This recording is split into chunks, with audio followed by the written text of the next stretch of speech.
Good morning વિદ્યાર્થી મિત્રો, કેમ છો બધા? મજામાં? ધોરણ 5 ની અંદર પર્યાવરણ આસપાસ. પર્યાવરણ આસપાસની અંદર મિત્રો આપણે 15 પાઠ પૂર્ણ કરી લીધા છે. 15મો પાઠ ગઈકાલે પૂર્ણ કર્યો તો હવે આજે આપણે નવો પાઠ 16મો પાઠ જેનો હેડિંગ છે સ્વચ્છતા આપણું કામ એ શરૂ કરીએ છીએ. પેજ નંબર 147 147 માં પેજ ઉપર આ પાઠ આપેલો છે. સ્વચ્છતા આપણું કામ 147 ના પેજ ઉપર સૌથી પહેલા તમે ચિત્ર જોઈ શકો છો. શું તમે તમારી આસપાસ આવા દ્રશ્યો જોયા છે? પહેલા દ્રશ્યની અંદર તમે જોઈ શકો છો કે એક ભાઈ છે, એક માણસ છે, એ કચરો છે એ ગોઠવણી કરે છે. બીજા દ્રશ્યમાં પાણી છે એને ત્યાંથી સાફ સફાઈ કરી રહ્યા છે. ત્રીજામાં ગટરની અંદર ઉતરીને આ માણસો છે એ ગટરની અંદર ઉતરી કચરો સાફ કરી રહ્યા છે. અને ચોથામાં પણ કંઈક એવું દ્રશ્ય છે. તમે ક્યારે સફાઈ કરનાર લોકો વિશે વિચાર કર્યો છે? દરેક જગ્યાની સ્વચ્છતા રાખવામાં આપણી શું જવાબદારી છે? અને સફાઈ કામદારો સફાઈનું કામ ના કરતા હોત તો વિચારો શું થાય? સમજાય? પાના નંબર 147 ઉપર 3 એવા મહત્વના ક્વેશ્ચન્સ આપેલા છે. જો સફાઈ કામદારો સફાઈ કામ ના કરતા હોત તો શું થાય? એ વિચાર કરો શું થાય? સફાઈ કામદારો જો સફાઈ ના કરતા હોત તો દરેક જગ્યાએ આપણે તો કઈ સ્વચ્છતા જાળવતા તો નથી જ, આપણી જવાબદારી આપણે સમજતા તો નથી જ, તો પછી શું થાય? તો મિત્રો યાદ રાખો, જો સફાઈ કામદારો સફાઈ ના કરતા હોય તો દરેક જગ્યાએ ગંદકીનું સામ્રાજ્ય હોત. અત્યારે જેટલી સ્વચ્છતા છે એ બધા સફાઈ કામદારોને લીધે જ છે.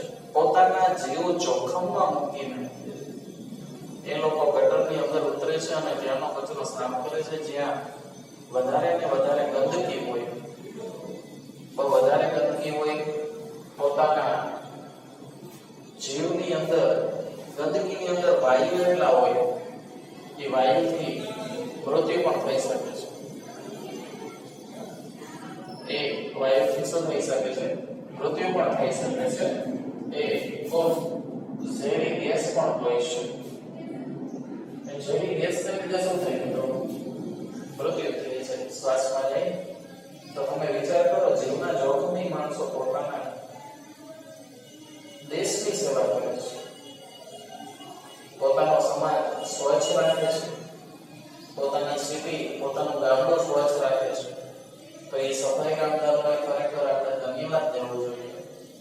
ઘણા લોકો એનાથી શું થાય, એ લોકોને એવું લાગે કે આ નીચી જ્ઞાતિના છે, પણ એ જ્ઞાતિ સાથે બીજો વિવાદનો પ્રશ્ન છે, એ આપણે વચ્ચે લઈ આવવાનો નથી.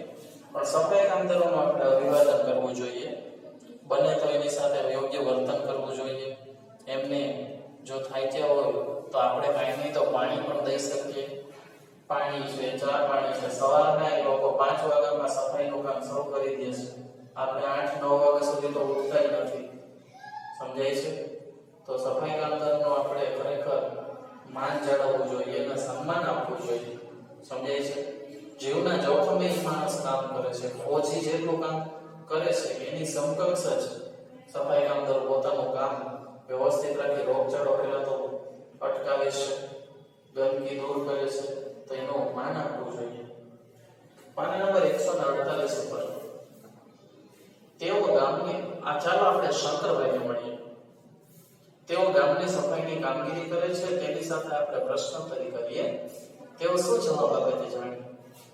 પ્રશ્ન છે, તમે સફાઈનું કામ ક્યારથી કરો છો? તો જવાબ છે લગભગ 30 વર્ષથી. જ્યારથી મારા પિતાજી અવસાન પામ્યા ત્યારથી ગામની સફાઈનું કામ કરું છું. પ્રશ્ન છે, તમે આ કામ શા માટે કરો છો? આ અમારો વ્યવસાય છે ને, રોજગારી માટે અમારે કરવું પડે છે. એ જવાબ છે. તમારે કેટલા સંતાન છે? મારે 2 દીકરા 1 દીકરી છે. શું તેઓ પણ સફાઈ કામ કરે છે? ના, તેઓ સફાઈ કામ કરવા તૈયાર નથી. તો તેઓ શું કરે છે? એક દીકરો ભણીને શિક્ષકની નોકરી કરે છે અને બીજો દીકરો ભણી રહ્યો છે. તમને આ કામ કરવાનું ગમે છે? નથી ગમતું. ગંદકી કોઈને ગમે? મને તો ભણેલા ગણેલા લોકોને આ રીતે ગંદકી કરતા જોઉં છું ત્યારે વધારે ગંદુ લાગે છે. ગંદકી કરે એને ભણેલા કહેવાય? તો હવે આ સફાઈનું કામ કોણ કરશે? હવે આ કામ દરેકે જાતે જ કરવું પડશે. જો બધા ગંદકી કરવાનું બંધ કરે કે ઓછો કચરો ફેલાવે તો અમારું કામ પણ ઓછું થઈ જાય. દરેક વ્યક્તિ સ્વચ્છતા બાબતે ધ્યાન રાખે તે જરૂરી છે. સાચી જ વાત છે મિત્રો.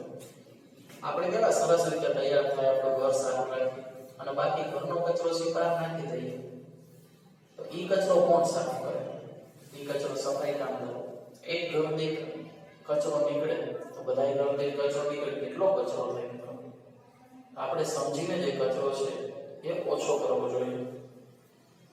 લખો, તમારી શાળા કે ઘરની આસપાસ સફાઈ કામ કરતા લોકો સાથે વાત કરો. તેઓ ક્યારથી કામ કરે છે, કેટલું ભણેલા છે, કોઈ બીજું કામ શોધવા પ્રયત્ન કર્યો તો, તેમના સંતાનો શું કરે છે, આ કામ કરવામાં તેમને કેવી મુશ્કેલીઓનો સામનો કરવો પડે છે. બાળકો સફાઈ કામ કરતા કર્મચારીઓ સાથે વાત કરે તે પહેલા કેવા પ્રકારના પ્રશ્નો પૂછી શકાય તે વિશે તો ચર્ચા કરવી જોઈએ.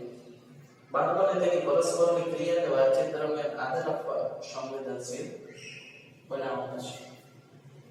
તો ચાલો મિત્રો, આજે પાના નંબર 147 અને 148 પર આપણે જે પાઠની ચર્ચા કરેલી છે એ બંને પેજમાંથી તમારી પાઠ્ય અને લઘુ બંનેમાં પ્રશ્ન જવાબ સહિત પાઠ્ય અને લઘુ બંનેમાં એક વાર એટલે કે ટોટલ 2 વાર લખવાના છે.